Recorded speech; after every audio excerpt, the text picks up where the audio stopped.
Chicken vegetable রেস্টুরেন্টের স্টাইলে রান্না করার চেষ্টা করেছি। জানি না ওনারা কীভাবে রান্না করে, তবে আমি আমার মতো করে রান্না করেছি।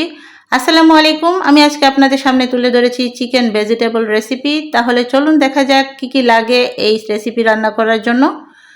এখানে আমি সবজি নিয়েছি টমেটো আর আলু, পেঁয়াজ, রসুন, কাঁচামরিচ, গাজর আর ক্যাপসিকাম নিয়েছি। এখানে চাইলে আপনারা পেঁপে এগুলো দিতে পারেন। এখানে মাংস নিয়েছি, মশলা মাখিয়ে ম্যারিনেট করে রেখে দিয়েছি, পরিমাণ মতো লবণ, আদা রসুন বাটা, টমেটো সস, সয়া সস, মরিচের গুঁড়া, জিরার গুঁড়া নিয়েছি, টেস্টিং সল্ট।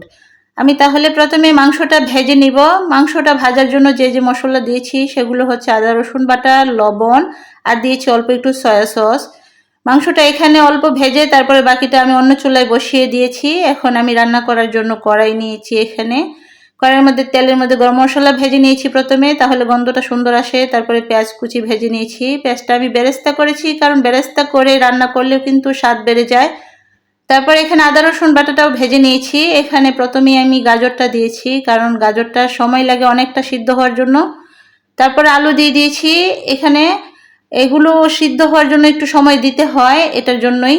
তারপরে এক এক করে আমি গুঁড়া মশলাগুলো দিচ্ছি। গুঁড়া মশলাটা দেওয়ার পরে আমি এখানে একটু পানি দিয়ে এটা একটু সিদ্ধ করব ঢাকনা দিয়ে, কারণ এই দুইটা সবজি কিন্তু অনেকটা সময় লাগে সিদ্ধ হওয়ার জন্য, আর শেষের দিকে ওই সবজিগুলো দিলেই হয়ে যায়। আমার এটা সবজিটা সিদ্ধ হতে হতে এদিকে মাংসটাও ভাজা হয়ে গিয়েছে। এই যে দেখুন, সবজিটা কিন্তু মোটামুটি সিদ্ধ হয়ে গিয়েছে। এখন উপকরণগুলো সবগুলো এক এক করে আমি দিয়ে দিচ্ছি। আপনারা কিন্তু এভাবে কিউব কিউব করে বড় বড় করে কাটবেন, আর এই সবজিটা কিন্তু মাঝামাঝি যখন রান্না হয়ে যাবে তখন দিবেন।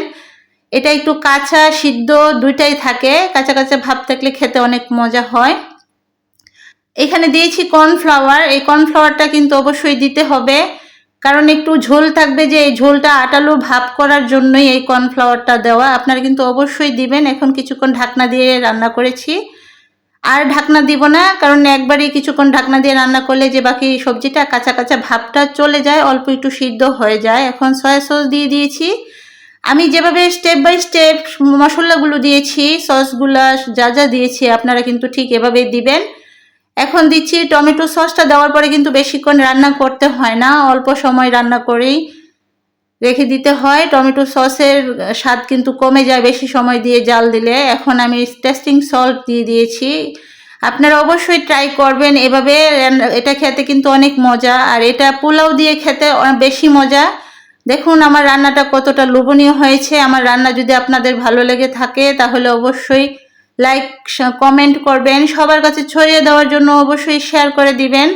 আমার পাশে সব সময় থাকবেন আপনারা। আজকের জন্য আল্লাহ হাফেজ, ভালো থাকবেন, সুস্থ থাকবেন।